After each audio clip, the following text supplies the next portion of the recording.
Mi Sin embargo, solidaridad con la alcaldesa distrital de Ocoña, que esta tarde pues fue sorprendida por una actitud iracunda de la presidenta del Congreso de la República en momentos donde lo que el país necesita es mesura. Lo que el país necesita es que entre autoridades dialoguemos, busquemos encuentros. Vivimos una crisis histórica. Estamos conectados con Andrés Villar Narro, presidente de la Red de Municipalidades Urbanas y Rurales del Perú, para que me cuente directamente qué pasó con la presidenta del Congreso. ¿Cómo está? Señor Villar Narro, buenas noches, bienvenido a Exitoso a Perú. Buenas noches, muchas gracias por la oportunidad de poder compartir nuestra impresión y también nuestra desazón por las circunstancias en las cuales el actual Parlamento de la República intenta limitar la emisión de decretos de urgencia, que finalmente lo que hacen es, en situaciones excepcionales, transferir recursos a los gobiernos regionales y los gobiernos locales para poder cubrir la demanda que se ha ocasionado por necesidades básicas insatisfechas que vienen de décadas, pero que se han visto acrecentadas por la epidemia del COVID-19 a través de una crisis sanitaria, pero también de una crisis económica, de la cual debemos reactivarnos con un fuerte componente que es la inversión pública. Mi solidaridad con la alcaldesa distrital de Ocoña, que esta tarde pues fue sorprendida por una actitud iracunda de la presidenta del Congreso de la República en momentos donde lo que el país necesita es mesura. Lo que el país necesita es que entre autoridades dialoguemos, busquemos encuentros. Vivimos una crisis histórica y el pueblo peruano nos va a juzgar si en este momento estuvimos unidos o estuvimos divididos y enfrentados, como desafortunadamente ocurrió el episodio de esta tarde. Esa es la pregunta. Yo quisiera saber si es que usted estuvo presente en ese intercambio de palabras y me quedo un poco sorprendida por la actitud de la presidenta del Congreso. Alza la voz, se molesta, los increpa. ¿Cómo se sienten ustedes con esta actitud? Bueno, definitivamente yo estuve presente, tuve que intervenir para que la presidenta del Congreso le permita a nuestra alcaldesa concluir con su participación y que de la misma forma nosotros podamos argumentar nuestros cuestionamientos a los fundamentos de fondo de este dictamen que ha establecido la Comisión de Constitución y que pretende declarar la inconstitucionalidad de los decretos de urgencia 068 y 100 del año pasado, como usted bien lo ha dado, pero que nosotros consideramos no tienen el sustento correspondiente, porque el dictamen que establece la Comisión se sujeta estrictamente a una interpretación literal, positiva, asistemática de un renglón del artículo 80, del último párrafo del artículo 80 de la Constitución, y no considera el artículo 118 de la Constitución, el numeral 19, donde se establece que es facultad del Poder Ejecutivo del Presidente de la República la emisión de decretos de urgencia en materia económica, financiera y en situaciones de excepcionalidad. ¿Esto qué significa? Que desde el año 1997 hasta la actualidad se han dado más de 40 decretos de urgencia. Y hace 15 años, cuando el ministro de Economía era el ministro Zavala, el Congreso de la República también se enfrentó en estas circunstancias y quería limitar la posibilidad de que el Ejecutivo dé decretos de urgencia para financiar proyectos de gobiernos locales y regionales. Y en ese momento, hace 15 años, ya la Defensoría del Pueblo se pronunció declarando la constitucionalidad de los decretos de urgencia. Ha habido cientos pronunciamientos del tribunal donde declaran la constitucionalidad, pero esta nueva comisión de Constitución del Congreso, presidida por la congresista Juárez, lo que está haciendo es nuevamente regresar a ese debate, argumentando de que existe un principio de reserva legal exclusiva para que los parlamentarios aprueben este tipo de transferencias presupuestarias. Explíquenos, por favor, porque yo no entiendo, porque quieren derogar un proyecto de ley que se hace en estado de emergencia nacional, cuando estamos en pandemia, cuando hay tantos y sendos problemas en el interior del país. ¿Cuál es este argumento que tiene la Comisión de Constitución presidida por la señora Juárez? ¿Por qué los quiere derogar? ¿Por qué quiere limitar los ingresos, que son cerca de 5.429 millones de soles, a 196 municipios y 26 gobiernos regionales? ¿Por qué? En principio, el proyecto de ley argumenta que ya no hay una situación de excepción, que en el año 2021 ya no existía una situación de excepción por cuanto la pandemia empezó en el 2020. Situación completamente falsa, porque todos hemos vivido en el país las olas que nos han azotado tan nefastamente. Y el año pasado hemos podido atravesar por una segunda ola, resultado de una nueva variante del COVID-19 que fue tan devastadora como la primera ola. Adicionalmente a ello, a pesar de la crisis económica que vivíamos, el gobierno central logró recuperar recursos.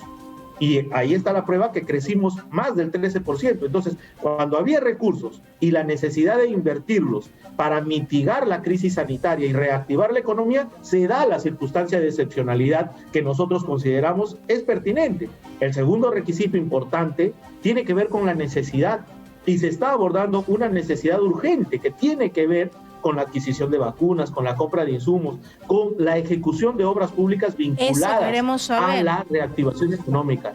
Eso queremos saber, porque, o sea, es un presupuesto grande, 5.429 millones de soles. ¿Qué se ha hecho? ¿Qué se ha avanzado? Por favor, en los gobiernos locales y regionales, porque usted comprenderá también un poco la desconfianza que tiene el pueblo peruano frente a actos de corrupción que han tenido algunos alcaldes, no todos, pero sí varios alcaldes, incluso ya tras las rejas. Exitosa. Definitivamente, ¿no? Y todos hacemos una cruzada anticorrupción. Y justamente la posibilidad de que los proyectos de inversión pública necesariamente pasen por el Congreso de la República en su transferencia financiera a los gobiernos regionales y a los gobiernos locales ha dado pie años anteriores para que parlamentarios sean hoy investigados por tráfico de influencias. Y es más, hay casos de algunos exparlamentarios que fueron sentenciados y encarcelados por justamente involucrarse con alcaldes y pedirles preventas para que estos proyectos puedan ser insertados en la ley del presupuesto o a través de dispositivos que el Congreso daba. Lo que nosotros creemos es que debe haber una verdadera independencia de poderes. El Congreso tiene facultades representativas, fiscalizadoras y legislativas, y a eso debe dedicarse. En las labores ejecutivas de utilización y transferencia de recursos le corresponde al gobierno central y a los tres niveles. Claro, pero mi pregunta, alcalde, era ¿qué obras se han hecho con este presupuesto? Si nos puede contar, detallar, o al menos en su región, cuéntenos, ¿qué se ha hecho con este dinero? Bueno, estas partidas presupuestales han ido básicamente a proyectos de agua y saneamiento, que son necesidades urgentes, que tienen que ver con que la población tenga agua para tomar y lugares donde desarrollar sus necesidades, proyectos de transitabilidad, proyectos de educación. Vamos a retornar a clases y todos estos proyectos están en ejecución. La mitad de este presupuesto ya ha sido comprometido, porque tenemos que también analizar que estos decretos de urgencia fueron dados en el mes de septiembre y en el mes de octubre. Eso significa que con 2 meses de proceso de selección, la mayoría ya está en nivel de compromiso. Pero recién se está empezando su ejecución. Entonces, por eso es que se establece una transitoriedad de cada uno de estos decretos, que además cumplen con el requisito que estableció el Tribunal Constitucional para los decretos de urgencia, que tienen que ver con una periodicidad hasta agosto del presente año. Paralizar esto significaría que los gobiernos locales y regionales ya no podríamos cumplir con nuestras obligaciones. Los contratistas van a repetir contra el Estado peruano, finalmente van a cobrar indemnizaciones, penalidades, gastos generales, que los vamos a pagar todos los peruanos por culpa de una interpretación restrictiva del artículo 80 que hace la actual Comisión de Constitución del Congreso. Qué problema, alcalde, pero por sobre todo que, bueno, ustedes, según me comentan, con este dinero, 5.429 millones de soles, se han realizado obras importantes para cambiar un poco la realidad nacional en el interior del país. Ahora, espero yo que ustedes hayan llegado a buen puerto con la presidenta del Congreso o con la señora Patricia Juárez. ¿Se acordó una segunda reunión? ¿Se les dio a ustedes una respuesta? Desafortunadamente no tuvimos la oportunidad de tener una réplica. La presidenta del Congreso dio por concluida la sesión con su participación, situación que a nosotros nos alarma porque no nos permitió debatir los argumentos que la presidenta de la Comisión de Constitución había establecido respecto, como lo repito, a lo que nosotros consideramos es una interpretación restrictiva, literal y asistemática de la Constitución, que además colisiona con principios de interpretación constitucional como el de concordancia práctica y sistémica de nuestra norma fundamental. Y lo que nosotros estamos haciendo es invocar a los parlamentarios de cada una de nuestras regiones a que nos manejemos por el cauce institucional y democrático que ha establecido la Constitución y el Estado de Derecho. y eso significa que cada uno nos aboquemos a nuestras funciones. Si bien es cierto, hay un criterio general de aprobación de créditos suplementarios que establece el artículo 80, también hay una excepción, que son los decretos de urgencia. Acá no vamos a ser perjudicados los alcaldes ni los gobernadores regionales. Con este tipo de medidas, lo que vamos a incrementar es la desconfianza del pueblo peruano en la transparencia, en las acciones que desarrolla el Congreso de la República. No, además que demuestra que no podemos llegar a un consenso. A los ciudadanos de a pie. O sea, estoy viendo yo que los alcaldes que representan a su pueblo en el interior del país no pueden dialogar con el Congreso. O sea que la señora Alba simplemente levantó la voz y se quedó, se acabó ahí la reunión. O sea, no agendó otra cita, no dialogó, no conversó. Yo me quedo bastante preocupada. Si este Congreso no puede dialogar con los alcaldes, pero aún va a poder llegar al corazón o a los problemas del país, del ciudadano de a pie. Desafortunadamente, ese ha sido el tamiz con el que se ha desarrollado la reunión del día de hoy. Nosotros esperamos sinceramente que los parlamentarios a nivel nacional tomen cartas sobre el asunto, nos puedan escuchar a nosotros los alcaldes y juntos trabajemos para beneficiar a la población más necesitada. Esta crisis histórica necesita respuestas históricas de quienes en este momento tenemos alguna representación, y esa respuesta tiene que ser en unidad. Nosotros esperamos que desde el Parlamento de la República haya un acto de contrición, haya una reflexión profunda respecto a cada una de estas acciones y se nos permita exponer también nuestra posición y también debatir los argumentos que ellos puedan tener. Claro, aquí lo que todos esperamos es una respuesta adecuada a la población y desafortunadamente el Congreso de la República no nos está escuchando. Bueno, qué terrible. Yo quiero ir cerrando la entrevista al alcalde Andrés Villar Narro con un pequeño balance de su gestión. Ushuaia acaba ya en octubre, hay elecciones locales y regionales, para conocer un poco la problemática de Cajamarca frente al retorno a las clases presenciales, a la vacunación, a la reactivación económica, al nivel de pobreza. Cuéntenos, por favor, un poco sobre la realidad de su región, de su localidad. Exitosa. Bueno, efectivamente nosotros, los actuales alcaldes y gobernadores regionales, hemos tenido que atravesar por un periodo de crisis política. Recibimos el gobierno en el año 2019 con enfrentamientos también entre el Ejecutivo y el Legislativo. Hemos conocido 4 presidentes de la República, 3 congresos.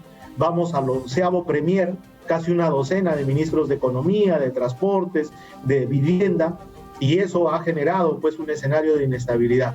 A partir de marzo del año 2020, pues tuvimos una pandemia que nos llevó al confinamiento estricto 6 meses y luego a una reactivación progresiva. Pese a ello, nosotros en Cajamarca hemos logrado a través de gestión ante el gobierno central un promedio de 152 millones de soles que se han ido básicamente a 4 ejes principales: cierre de brechas en agua y saneamiento, mejoramiento de la transitabilidad tanto en la zona urbana como en la zona rural, gestión adecuada de los residuos sólidos y promoción del desarrollo económico local.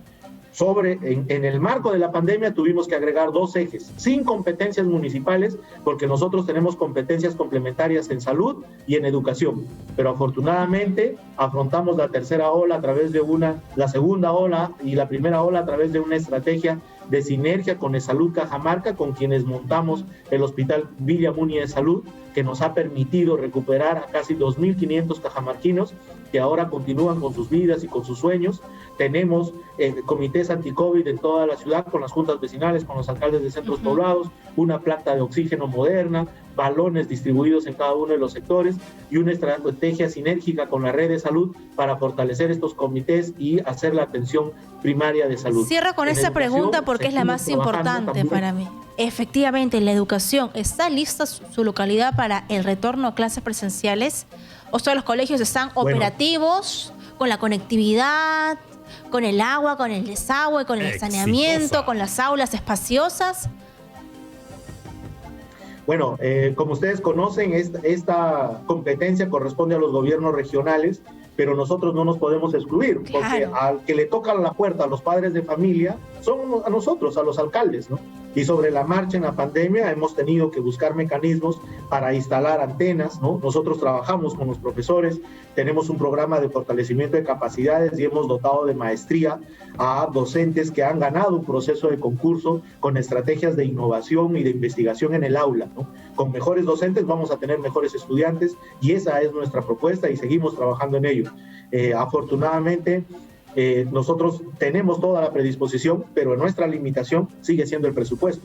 Y si el Congreso de la República espera de que las transferencias se hagan cuando pasen por un trámite legislativo ordinario donde ellos tengan que ver, pues la necesidad de nuestros estudiantes y maestros va a continuar siendo postergada. Muy bien, muchas gracias. Andrés Villar Narro, presidente de la Red de Municipalidades Urbanas y Rurales de nuestro país. Muchas gracias por su tiempo.